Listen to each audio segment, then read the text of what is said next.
Hello everyone, I am back, and this is going to be my review of Conker's Bad Fur Day. I'm just going to be playing the barnyard level just for fun as we have a look, because honestly this was probably my favorite world of the game, so why not? Now, where to start? Now, firstly, I've made the terrible mistake of playing this game with kind of the intention of finishing it in a time limit, which is something you should never do whenever you're playing a fun piece of art like this.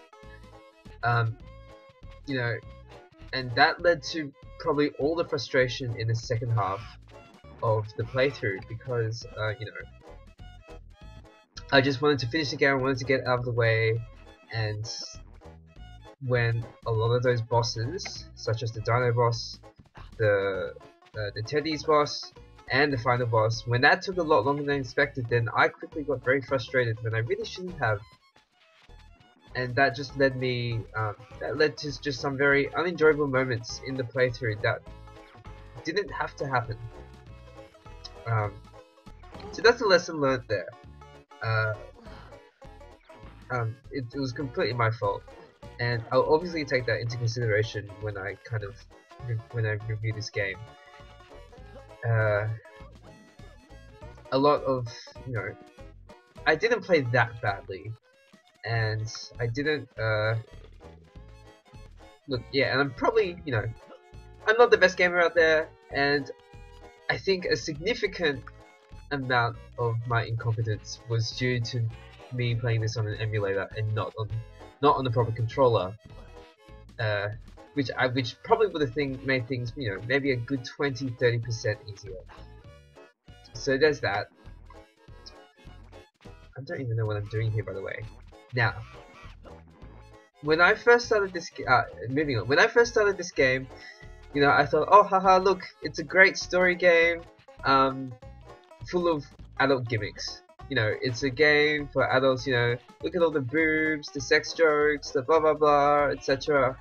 And I enjoyed the fact that it was, well, yeah, this gave me the impression that it was a game kind of based on gimmicks, on stupid jokes, you know, inappropriate humor, which I thought was fine. But, you know, by the time I got to that second half of the playthrough, that novelty was completely lost, and that kind of that I kind of lost a lot of interest in the game as a result. I, you know, thought much less of it. You know, oh, it's just based on gimmicks. It's just about silly jokes. It's just, you know, there's nothing. It's nothing. It's not that different to your ordinary adventure game. Aside from that, and this is why the ending took me by so much surprise. You know, I was so hung up on, like, you know, dumb boss, ironic fourth wall jokes, you know, they're just taking the piss out of everything. But it turns out that they used all that, you know, they weren't, wait, what's going on here?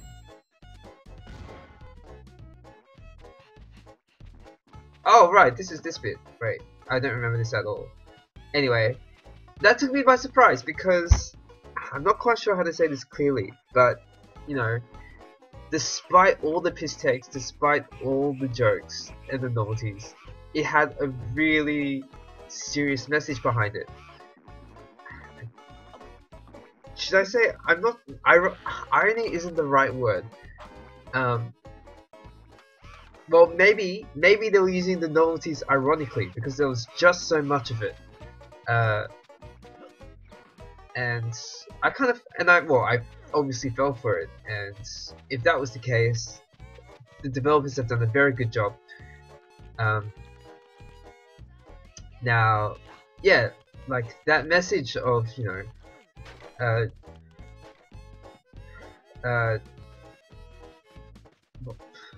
what was the phrase he used? I'm trying to, it's not that I don't remember what the message is, it's just I can't quite remember it word for word.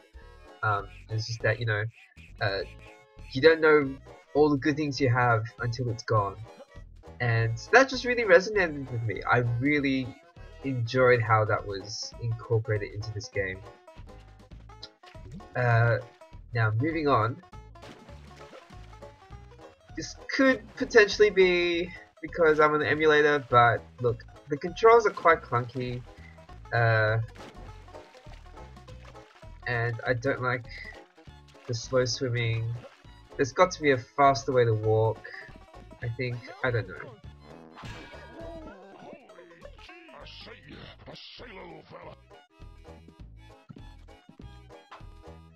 What are we meant to do here? I can't remember.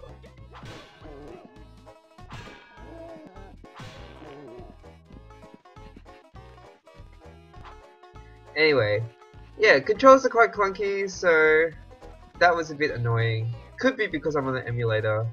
But I would have appreciated a lot more movesets, like in Banjo-Kazooie. You know, you only have this, you only have this, and you only have this. Like, yeah, could I like do other moves, please? It gets a bit boring, especially with the combat. It gets very frustrating when you only have a deadpan, a saucepan. What are other comments? Look, I will perpetually compare this to the Banjo-Kazooie series because it's the same developer, rare, similar franchise, very similar concepts and design. So you know, I'm gonna endlessly compare that.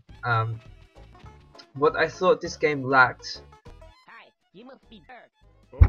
What this game lacked was I wasn't really immersed in all the worlds like I was in the Banjo-Kazooie series. Except for this first one I really enjoyed, but every other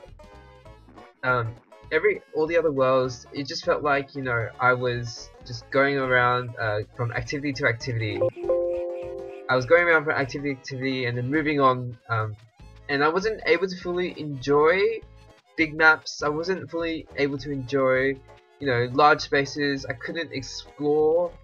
It was very task orientated. You know, you go to this room, now you do this, and then you go to the next room, now you do this. Which is, you know, not bad in itself, but you know, not ideal. I personally prefer to be able to, you know, walk around huge worlds and be able to, you know, explore places and talk to people, you know, enjoy the scenery, enjoy the characterizations that that the game has to offer. And I felt this didn't really have that as much as I would have liked. There's some exceptions though. For example, flying around as a bat, and as Conker exploring the castle. That was cool, but that was only for basically 2 activities, and you know, I would have liked more activities to have been done inside the castle. You know, like for example in Banjo-Kazooie, they would have made the castle into a world, and you would have gone and done different things in different rooms. Like, you know, maybe the maze, you in like the gardens, you figure out one puzzle, and then you go to the dining hall and you do another puzzle. There was none of that. It was more just, here's the house, here's your activity related to the house, and then you move on. So that's one thing I would have liked, but you know, unfortunately it didn't happen. But despite that, the game really worked for what it was. Secondly, in comparison to Banjo-Kazooie, I'm sorry, the music is just not that great. Well, it's fine, it's serviceable, but not a memorable soundtrack, I gotta say. Come on, Rare, you could have done better here. All your games have had, you know, very good soundtracks. I wasn't,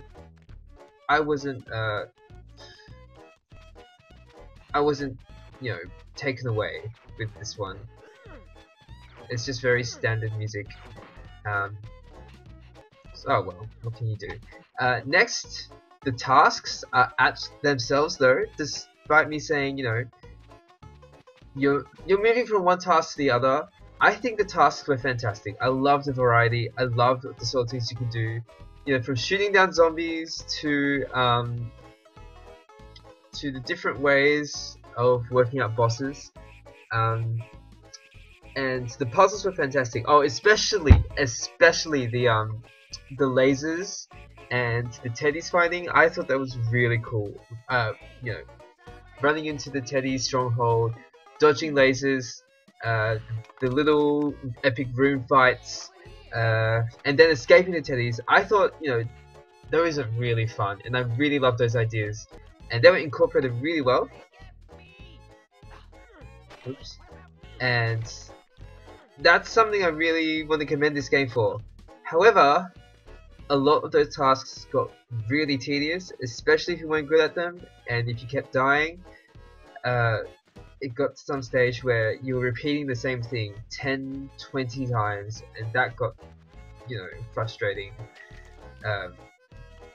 You know, it just stopped being enjoyable. Despite what do you do with this guy? I can't remember. Despite, you know, being fantastic ideas at the start, you know, sometimes we don't have to do everything 3 times. Maybe that would be nice. You know, maybe more different tasks, but just not have to do them 3 times every time. That might be something. Yeah. And finally, character development. I felt like that could have been better. I mean, you met a lot of Conker, you met a lot of Berry, and the villains certainly. A lot of the characters were frustrating to deal with. You know, like those stupid catfish sharks, whatever.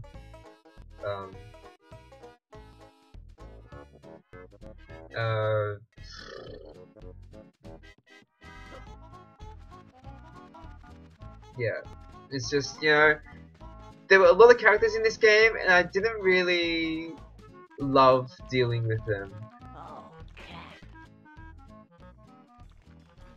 In Banjo-Kazooie, there were a lot of characters who and in some instances recurring, and you know, they were cool people, you know, and there were all sorts of personalities.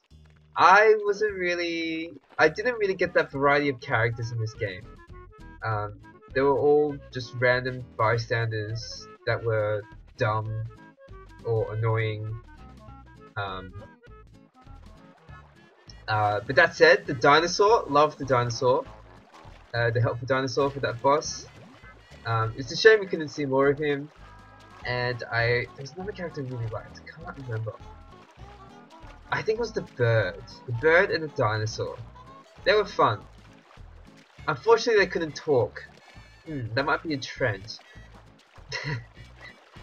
The dialogue was, wasn't a fan? Maybe? I don't know. Yeah. What else to say, really? But if I was to rate this game, I'm thinking an 8 out of 10.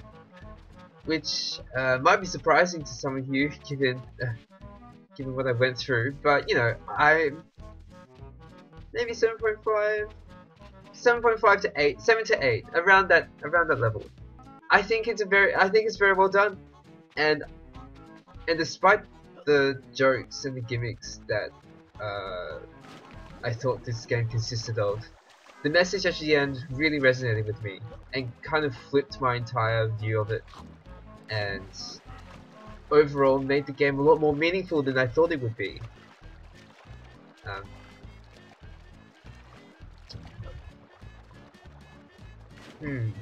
I think that's all I have to say. So if you stuck with me all the way, thank you for putting up with everything. It's been a very rocky ride, but this is Conker's Bad Fur Day. That didn't sound right. Conker's Bad Fur Day. Yep. Alright, Anton and Alan out. I hope you all have a good time.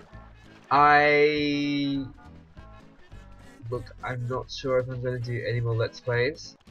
I might do an Undertale one, maybe. But that won't be till the summer holidays. Or I might play Life is Strange, but my time is becoming increasingly... I'm having less and less free time. So I really doubt if I'm ever going to be able to even maybe start those games. We'll see. I do have them purchased on Steam, they're just sitting there, but I'm really starting to question if I'll even have time to open them. But we'll see. See you all later.